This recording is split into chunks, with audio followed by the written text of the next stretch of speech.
The date, July 26, 2020. To some degree, we've all been socially distanced and quarantined away from the whole of society since March 22nd. 2020 started off like all of the years that preceded it. No big deal. New Year's resolutions, declarations, affirmations, increase in gym memberships around the world, etc., as everyone began their new diet and workout regimen. By and large, I've heard 2020 being touted as the year of clear vision. And in many ways, that's exactly what it has shaped up to be. It's been a year of extreme clarity and revelation.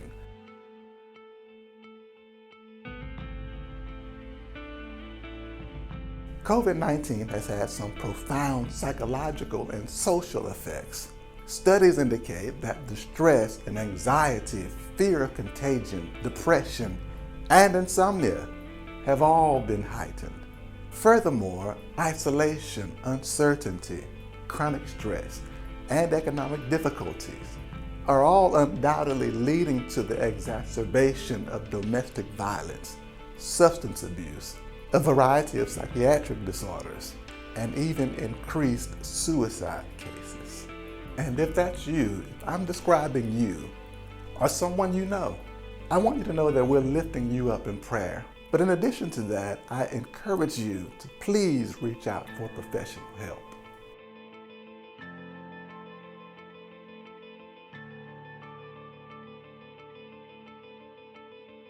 "2020 has also exposed the self-centeredness and greed in our society, starting with the initial toilet paper drought at the onset of the pandemic, and the limits imposed on how much bottled water we could purchase at a time. What about the hoarding of disinfectants and hand sanitizers? And more recently, the premature reopening of cities and businesses, which caused a relatively contained pandemic to spiral out of control, thus resulting in more infection and even more death. All of these things were the result of self-centeredness and greed. 2020 has exposed quite a bit. We've seen how African Americans are being affected disproportionately due to the lack of resources and access to health care. And last but certainly not least, the revelation and confirmation that by and large, Black lives don't really matter as much as other lives, as continually proven by the murdering of unarmed Black men, women, boys, and girls at the hands of those sworn to serve and protect them. Indeed, 2020 has forced us to grapple with the ugliness of humanity, whether we were willing participants or not. Full stop.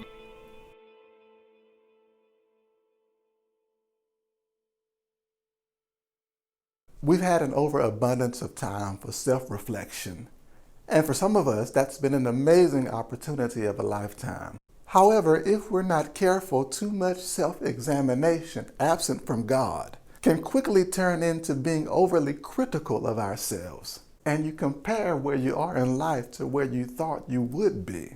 And that can be an unhealthy practice that slowly leads us into a cycle of depression and self-hatred. Here's the thing. Your self-talk needs to be discipled. If people said to you what you allow you to say to you, you wouldn't tolerate it. But because it's you, I know, I'm not exempt either. I've had so much time on my hands that I'm not only acutely aware of my internal flaws, but I've commenced to detailing my external ones too. Like how one of my eyes are more squinty than the other one.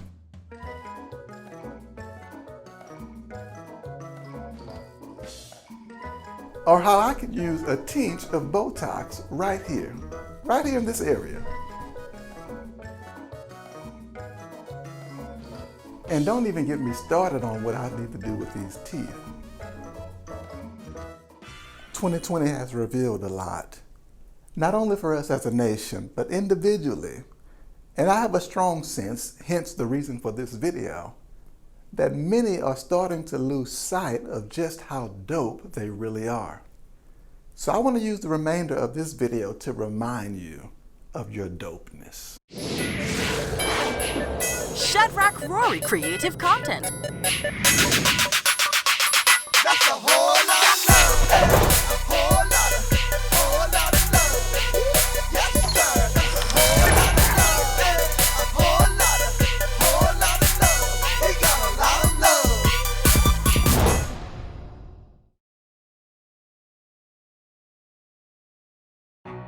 Did you know that in your lifetime you'll produce enough spit to fill up 2 swimming pools? Man, I'm dope. I should probably begin by defining what I mean by dope. By dope, I'm not referring to the substance that was strategically poured into the black community and then used to criminalize them, thus leading to a brand new slave class called the industrial prison complex, complete with billionaire investors and judges on their payroll. It was President Nixon's War on Drugs campaign that led to new mandatory minimum prison sentences and the overall high rates of incarceration in the Black and Latino communities. Later on, Nixon's right-hand man, John Ehrlichman, revealed in an interview what people of color already suspected. He said the real enemy was never really drugs or drug abuse in the first place. The real enemy was black people in general and hippies who opposed the war.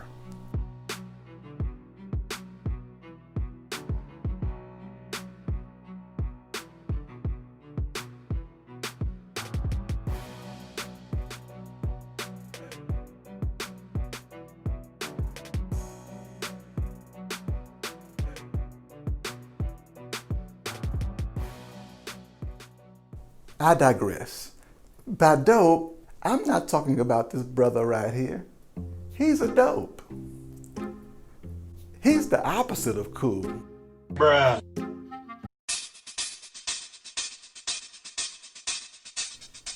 Yeah. Now that's what I'm talking about right there, brother. Now he's dope. Cool. So confident. Unique and self-assured.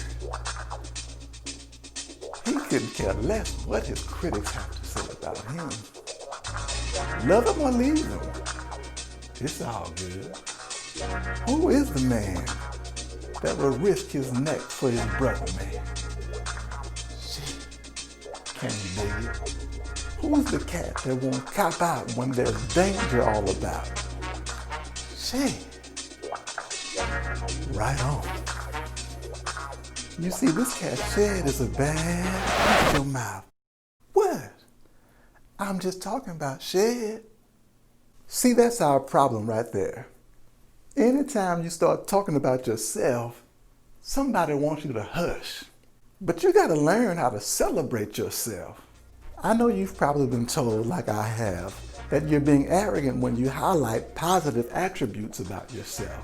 And I agree that there is a tendency to take it all the way left, where you tiptoe over into being overly confident, like you're better than everybody else, and thus leading to the mistreatment of everybody else. But that doesn't have to be the case. Allow me to show you how to do it. The old school songwriter, not Isaac Hayes, by the way, I'm talking about the song that's attributed to King David. He gives us an example of how to be grateful for who you are without being sedity. Smack dab in the middle of praising God and giving him accolade for his omnipresence and omniscience, that is to say, his everywhereness and his all-knowingness, look at what he says to God. Psalm 139, 13 and 14. He says, "For you created my inmost being." He's literally saying, my organs and my kidneys. You knit me together in my mother's womb. Kind of like a seamstress putting patterns together for a fresh new design. He's saying, you're responsible for who I am. You're responsible for all this loveliness. You're responsible for all this handsomeness. Look at verse 14. He says, I praise you, that is, I hurled compliments your way. Why? Because I am fearfully and wonderfully made. Your works are wonderful. I know that full well. That word fearfully is Rowry. It means to be afraid, to inspire reverence and awe. In other words, when you see me, something in your heart ought to go pitter-pat for God. That word wonderfully is pala. It means to be distinguished, to be distinct, unique, different from others. It means to be dope. He says your works are dope, and I know it full well. I'm convinced of the dopeness firsthand. When I look at me, I see the handiwork of God in me. I see the creativity and the intricacy of God. Okay, so how do I appreciate my dopeness in a healthy way? I'm glad you asked. The old school songwriter just showed us how. Watch this. You need an I praise you because I mentality. In other words, when you look at yourself and count up the things that make you you, it ought to cause you to throw compliments at God. God, I praise you because I innovate instead of imitate. Throw a compliment at God. God, I praise you because whatever I decide to do with my mind and my hand, within 2 or 3 months, I'm excelling at it. Throw a compliment at God. God, I praise you because I have quick reflexes which assist my athleticism. Throw a compliment at God. I praise you because I'm still here. Throw a compliment at God.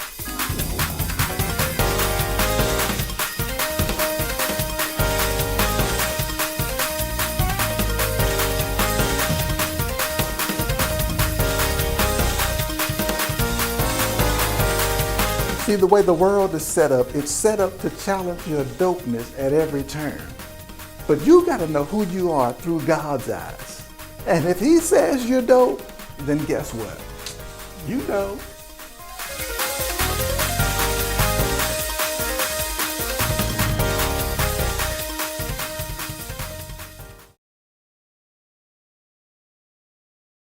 Did you know that there are just under 60,000 miles of blood vessels in your body? That equates to 2 complete trips around the earth and some miles left over for a one-way trip from America to Africa.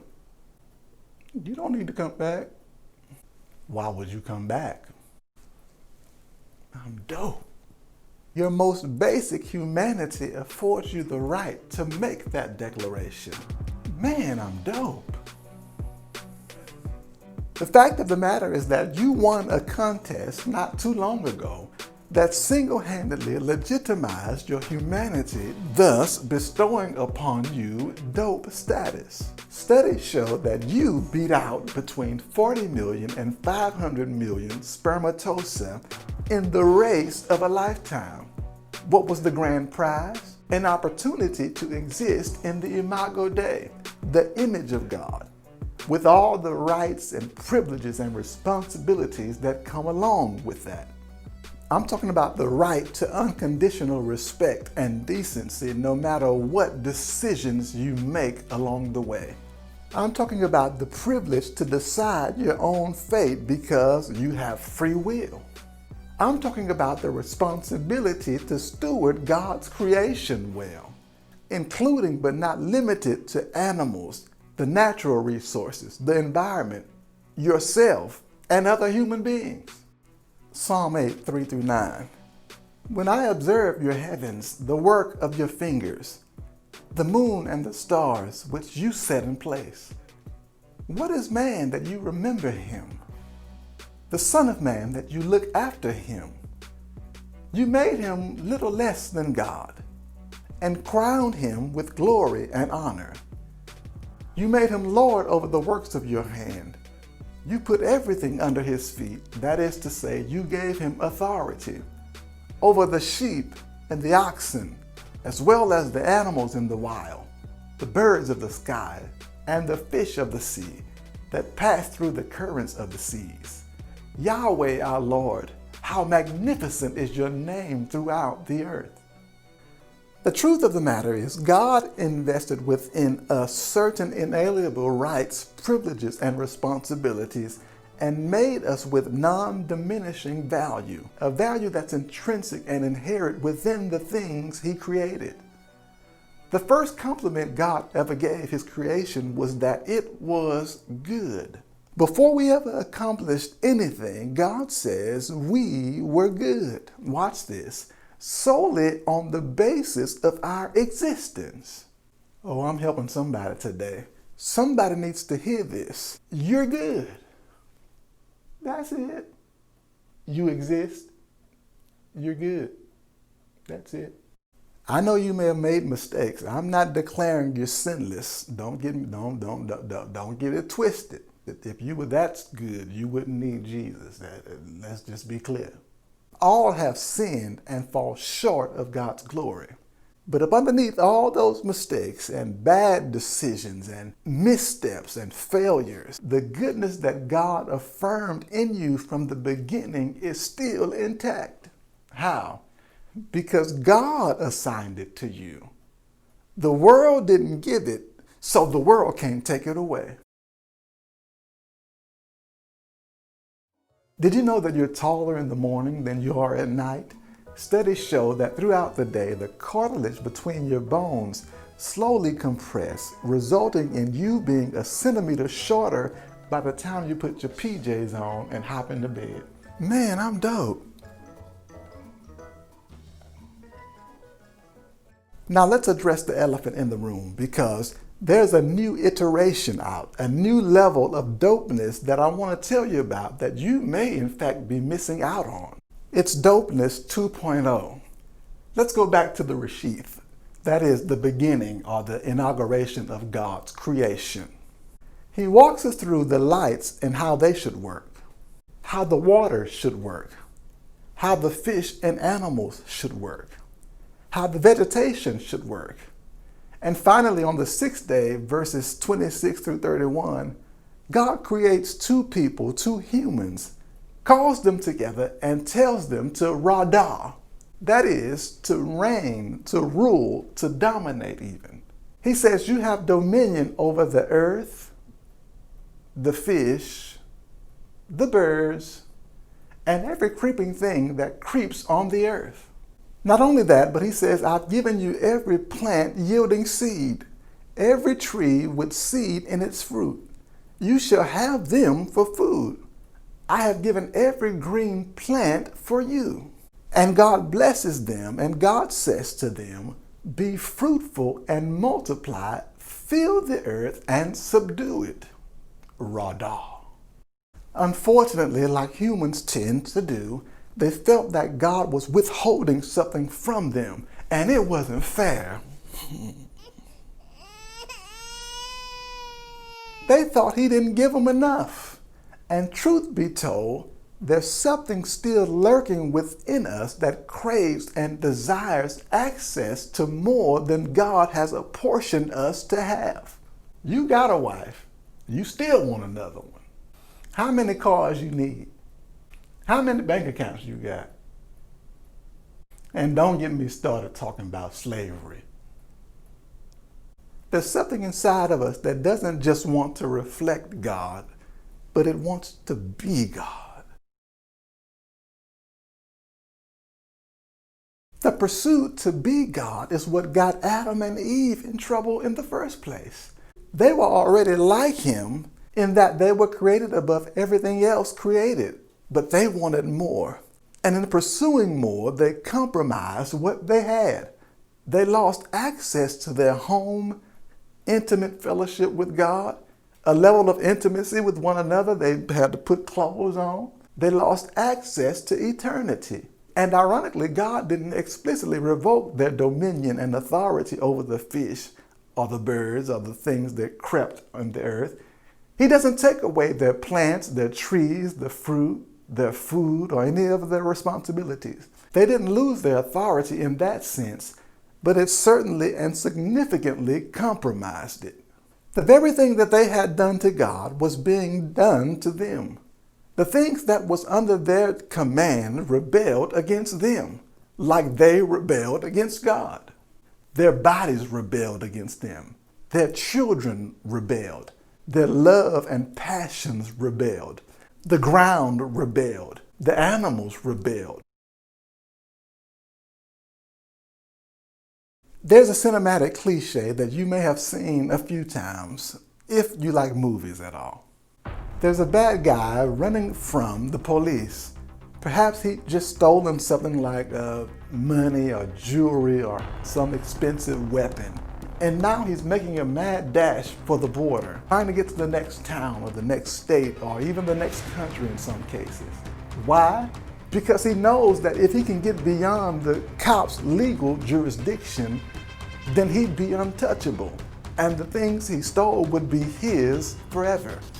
In this cinematic cliche, once the bad guy makes it out of reach, he'll stand there on the border of the town and taunt the police.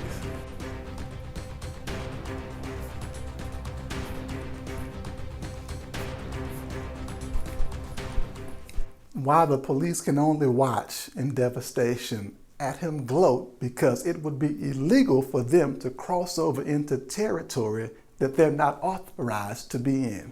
Similarly, that's how the devil did humanity.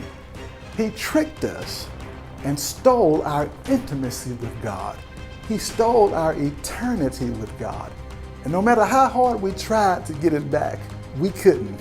We couldn't earn it back. We couldn't be good enough to get it back. We could only stand on the edge and look at him while he taunted us.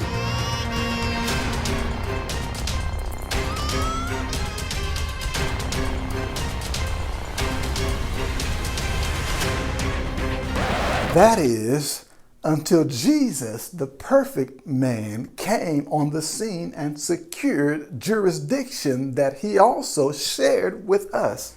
Watch this. On the condition that we believe what he said about himself and what he did. It's the next iteration of authority. It's Dope-ness 2.0. Look at what the writer of Hebrews says in chapter 2, verse 7. The writer of Hebrews references those same song lyrics that we see in Psalm 8.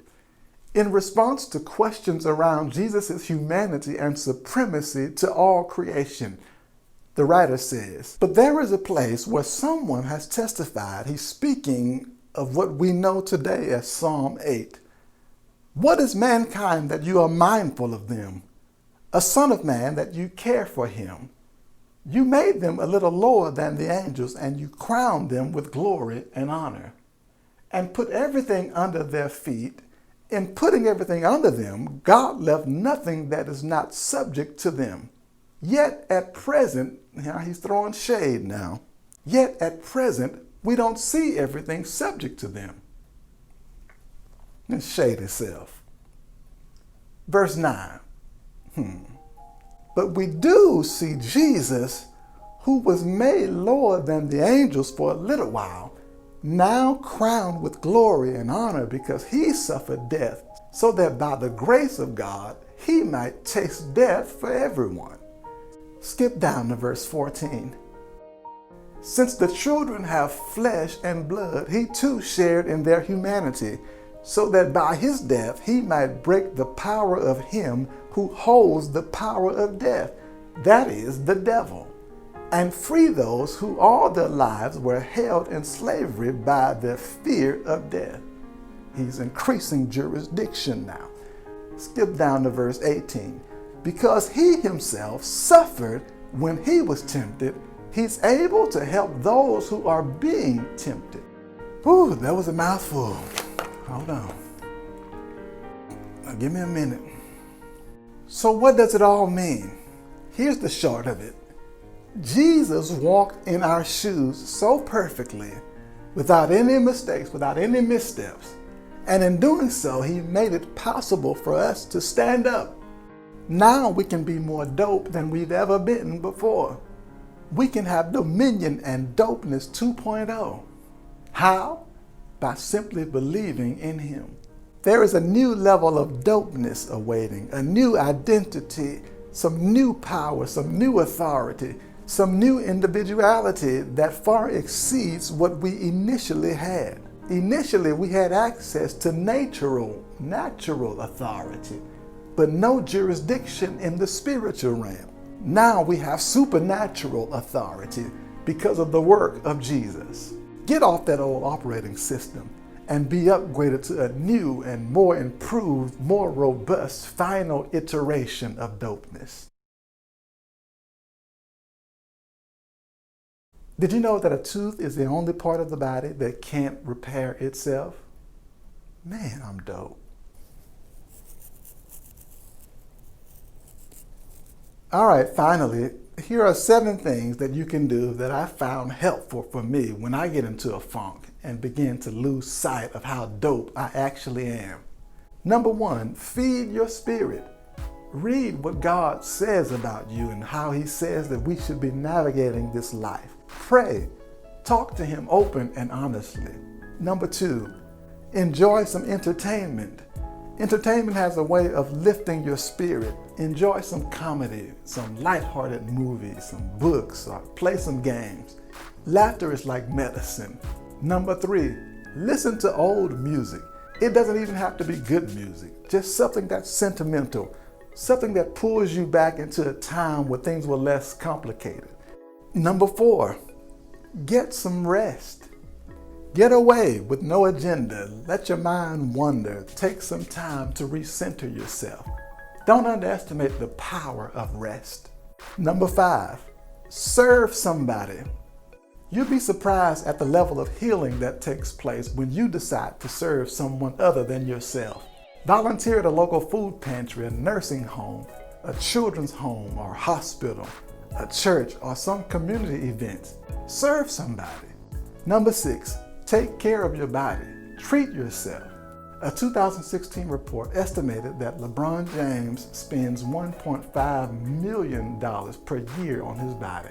They say LeBron treats his fitness and health as an investment. You may not have LeBron James's money, but you can work out. Place value in self-care. Get a haircut, a manicure, a pedicure. Go see a chiropractor. Take a bath. Get a massage. Take care of your body. Number 7, last but certainly not least, seek professional help. Go vent. They're paid to listen. You can even find free services. The professionals have strategies that will help you cope during this difficult time. Huh? What? Did you know that your hearing decreases when you overeat? That man ain't lying when he say he can't hear you. Give that man a break. Man, I'm dope. That's a whole